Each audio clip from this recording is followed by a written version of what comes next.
Cowboys trade Micah Parsons to the Green Bay Packers, I couldn't fucking believe it. Okay? That was my initial reaction. I knew. So, Jerry Jones, he says, you know what? I always take care of my guys. You thought you were going to out-negotiate me? they call this Jerry's World for a reason. Swerve, you're not my guy. Yeah. That's basically what he said. Pretty much. Yep. Because it seemed like, last season, it took up until opening day, kickoff morning, to sign Dak Prescott. I thought they were going to work it out at some point. It really got bad to a point where he trades away one of the best defensive players in the league, just hitting his prime. He's had double-digit sacks his whole career. Unless we go now, don't get me wrong, I don't mind the return. 2 first-round picks and Kenny Clark, but I'm still not making that trade. I'm not doing it. There must be something, and we should look at every situation like this, gentlemen, is that we don't know what's going on behind closed doors. Sure. You hear a lot of stuff about Micah.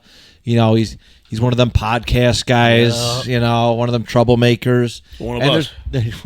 One of us. One of us. One of us. And he's just we did that pretty good. We were right on point with that. But we don't know. I heard there's some issues with Dak, you know, stemming from the podcast. A lot of just cultural stuff.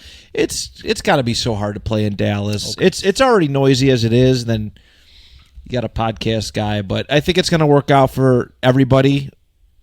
Green Bay probably short term, maybe even long term, but Dallas got I think a pretty good return on it too. Yeah, obviously we'll see. Like, way too early to tell who won that trade because you're trading away a potential first ballot Hall of Famer for picks that we barely even know who's going to be next year's class. Because if you think about it, like, you could tell how bad it went because if you're making this trade, it should have been done either during the draft, leading up to it, not the week of the kickoff of the season. Agreed. That's Jerry Jones, man. Always got to talk about him. Yeah. And the Packers still took it. They were like, this is a good enough deal. Week 1, yeah, we're still in. Yeah. And then a couple days after they traded him, they extended Deron Bland. Yeah. They gave 90-something mil. $92 million over 4 years. I saw that. In the face. I was like, this is ball sack sport? No, this is real. Yeah, that's crazy. I will say to sort of play devil's advocate here, you got to think because Jerry, he said he had a virtual, like he had a deal worked with Micah Parsons. Obviously, he skipped over the AJ Moore, got to work that deal with Parsons back in March. So you got to think of the cash he had saved up to go to have set in place for Micah Parsons. So he's probably sitting on this. You know what? You get 90 mil. You get 90 mil. You get 90 mil. Who's your next best guy? All right. Because I don't think Deron Bland's going to be the last one. I think you're going to see like nobody talked about a Deron Bland contract extension this entire offseason. No. Not a single person. Nope. And this dude got paid. Deron He got paid great. Good for him. Isn't he the one who he benefited? Was it Trayvon Diggs getting hurt and he had a really good? Yeah. Was that what the set deal the was? record, or did he either set the record or tie the record for most pick sixes in the season? Yeah, something like that. I think he broke it. He may All have. He very the well other may games, he was have. getting cooked. Yeah, they kept targeting him, so he had more chances to do it. I think that was the joke or whatever behind it. I'm looking at the NFC North. I'm trying to think about how offensively gifted everybody, and honestly, everybody is pretty much a offensive-minded squad, right? I mean, Chicago is allegedly going to be, take some big steps forward with their offense. We know what.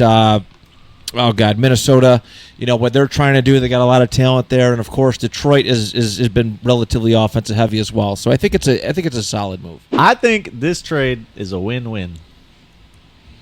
You got the Packers adding Micah Parsons. I think they are top 2 in the NFC right now. You got the Eagles, and I would put them right behind the Eagles as the next top dogs. Green Bay, huh? Yeah. And then I think for the Cowboys, you were going to suck anyways. So you might as well get some first-round picks for the future. I don't hate it. They didn't give up a first at all, right? So now they have 3 first-round picks next year? Is that what I understand? 4 in the next 2 years. Yeah, 2 and 2. So depending on how they do this thing, they could manipulate next year's draft. And maybe, Green Bay is going to have, like, pick 20-something. Yep. Maybe if they decide to, just wave the white towel, trade up, maybe go get Arch Manning. Maybe. The marketing on that. Come on now.